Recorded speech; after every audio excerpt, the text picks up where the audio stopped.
what we think.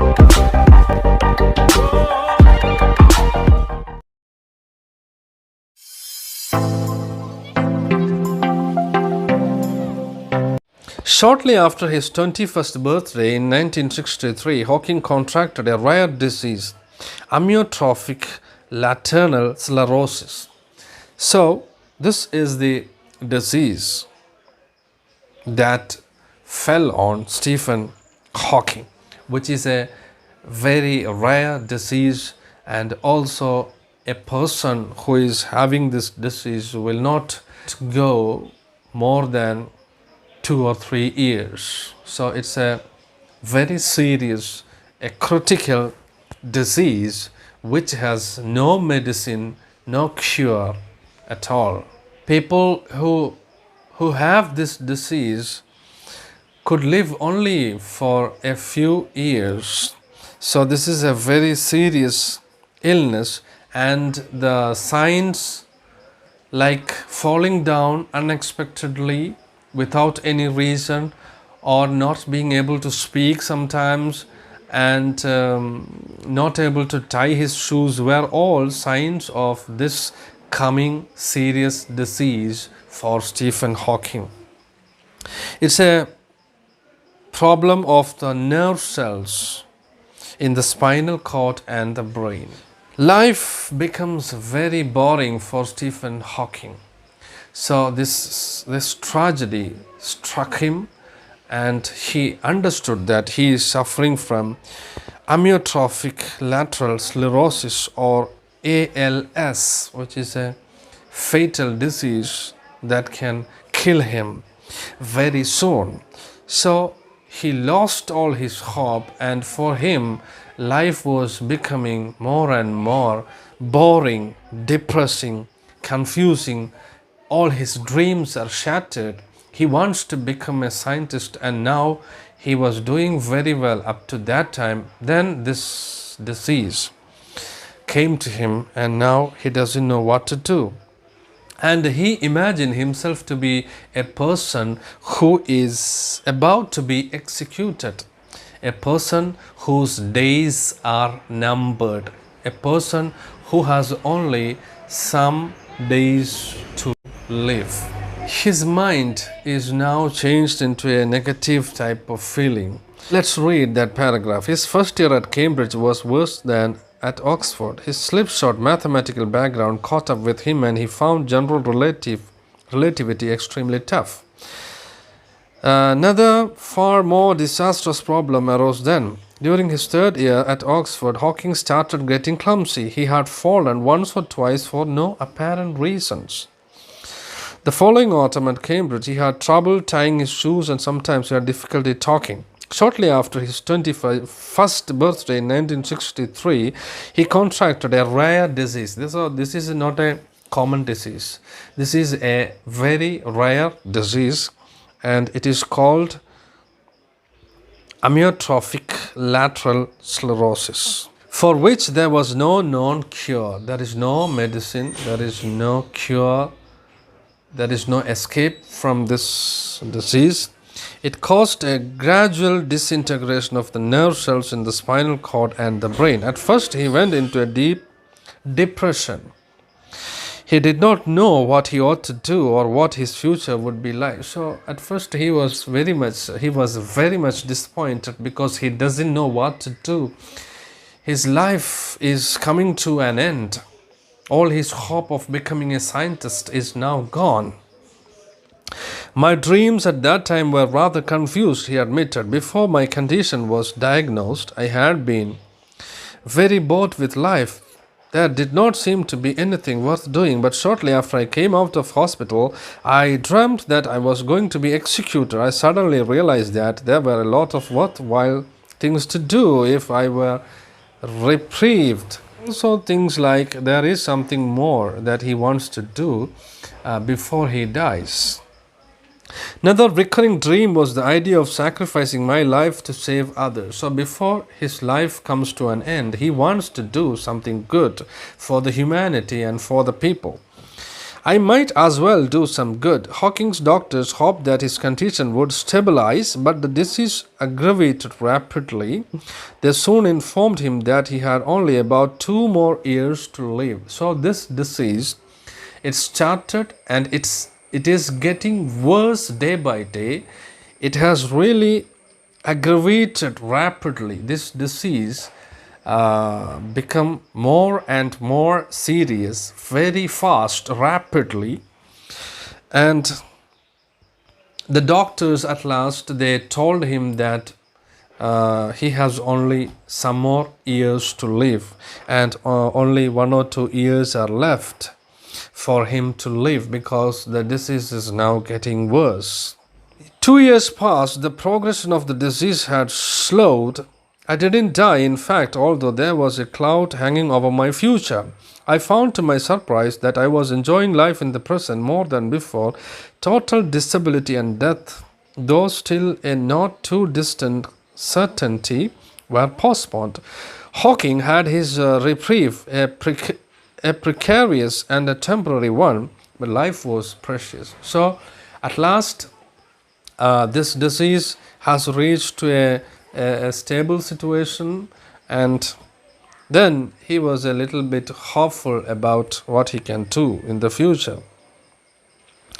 At the New Year's party at St. Albans, just before he entered the hospital for tests, Hawking met Jane Wilde.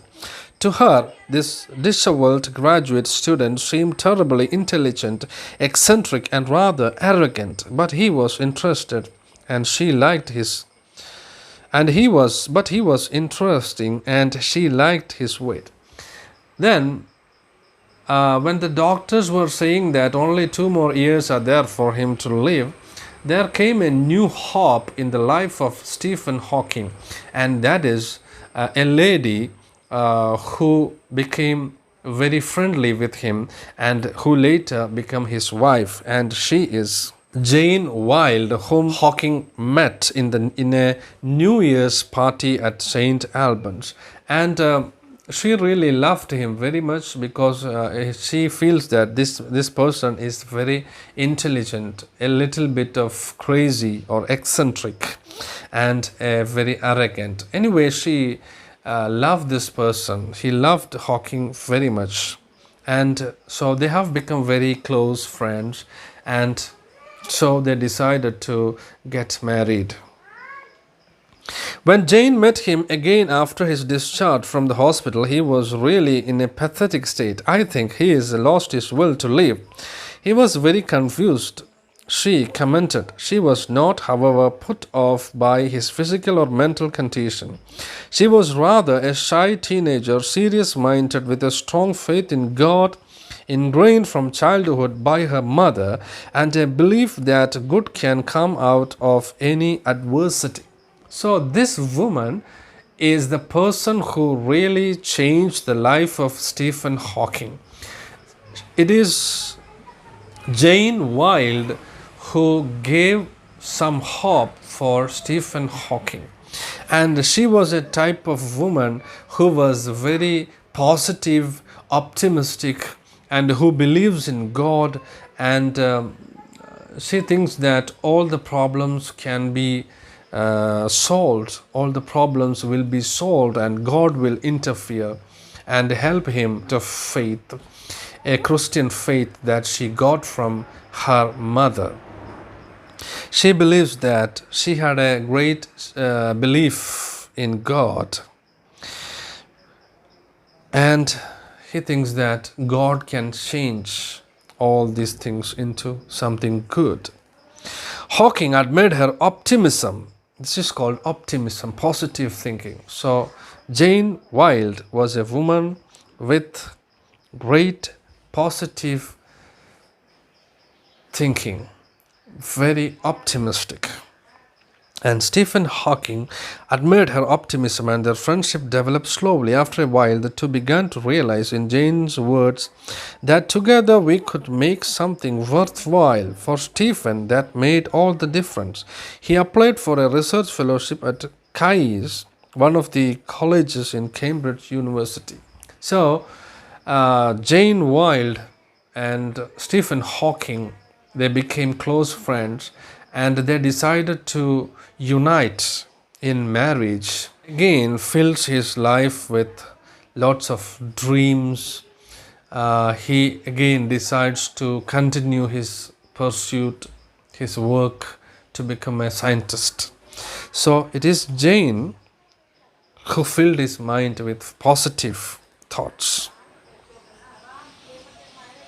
In 1965, at the age of 23, Hawking received his fellowship at Caius, and in July of the same year, Jane and he were married. So he continued his studies and got a fellowship from Caius, and that same year they got married. Jane and Hawking, they got married. People who remember Hawking in the university in the late 1960s recall him making his way around the corridors with a cane, supporting himself against the wall. So in those times when he was working there in the university, he was a person who walks with the help of a stick, a cane, against the wall. He spoke with what sounded like a slight speech impediment, and there were some signs of this disease in that time also. He was not able to walk freely, and his speech was a little strange because he was not able to speak clearly because of this problem. More than that, they remembered his brashness in sessions involving some of the world's most distinguished scientists. While other young researchers kept reverential silence, Hawking daringly asked unexpected and penetrating questions. He clearly knew what he was talking about. His reputation as a genius, neither Einstein, began there. And at that time, when he was there in the university in the 1960s, he was a man who came there and he used a cane for supporting himself, and his way of speaking was not very clear, all because of this illness. But he always enjoyed asking questions, and he was always very curious to learn more and more about the science. And he often asked questions.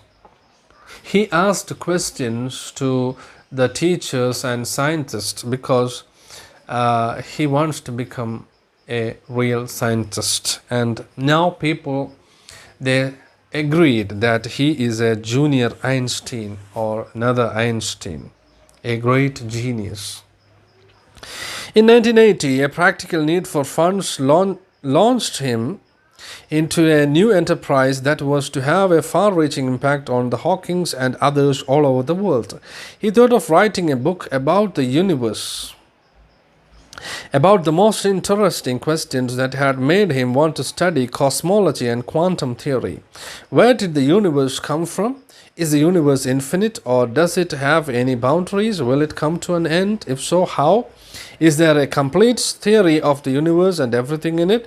Is there a beginning of time? Could time run back? The book begins by rewinding the great theorists of the cosmos from Newton to Einstein. He wrote the book to make science understandable to non-scientists. So, one of the great contributions done by Stephen Hawking is by writing a book. And in this book, he tried to talk about cosmology, the study of the universe, and quantum theory and other scientific theories, and he explained all the theories of all great scientists for in a simple way that any person who is not even a scientist can read and understand. And this book he made to make some fund, because he needed some fund. And this book is a great contribution, a great help for even the ordinary people to read and understand what these theories are. He completed the first draft in 1984. While the revision process was going on, he made a trip to Switzerland. There he was down with pneumonia and was left on a life support system. Now, another tragedy happened to him after this. When he has just completed the first draft of his book, he had to visit the he had to visit Switzerland, and there he caught pneumonia, and he was down with pneumonia, and he was again was really suffering seriously, and the doctors suggested him to do a tracheotomy. A tracheotomy is a surgical process by which a person's windpipe is removed. So, because of the critical condition, because he is about to die, the doctors are forced to do a surgery called tracheotomy, which is the process of removing the windpipe. And after this, he will not be able to speak or breathe normally, and it's a process of creating some other methods for breathing, because this pneumonia really was very serious for him, life-threatening, and there was only one way to save his life, and that is to do this tracheotomy, that is to remove the windpipe. It might save his life, but afterwards he would never again be able to speak or make vocal sound. With grave misgivings, Jane consented. So, there is no other way than to save his life other than doing this tracheotomy. So, Jane is forced to accept, to give permission, to consent to this operation of removing the windpipe. No other choice than doing it to save the life of Stephen Hawking, her husband. The future looked very bleak, Jane remarked. Hawking could no longer breathe through his mouth and nose, only through a permanent opening made in his throat. So, the windpipe inside his throat is removed, and there created a kind of permanent opening for breathing. He is not breathing just like other people. He cannot breathe through the nose or the mouth, and an opening, a hole is made for him to breathe. After many weeks of intensive care, he went home to join Jane and his 3 children. He was still too weak and ill to continue his research. Walters, a computer expert in California, sent him a program he had developed called the Equalizer, which allowed Hawking to select words from the screen. So, after this surgery, after this operation called tracheotomy, he will not be able to speak in the usual way like people speaking.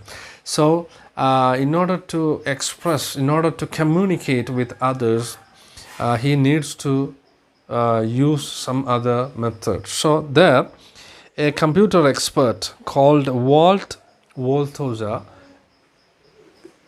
gave him a new program that he has developed to help him, so that he can select some words. He can select some words and show that in the screen, in the computer screen, so that in that way he can communicate with the people.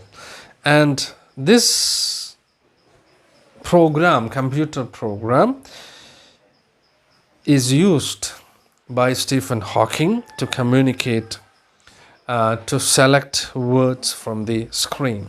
He thought he would be unable to finish the book. With the support of his student, Brian Witt, A Brief History of Time was published in 1988. September 2005 saw the release of an abridged version of the original book.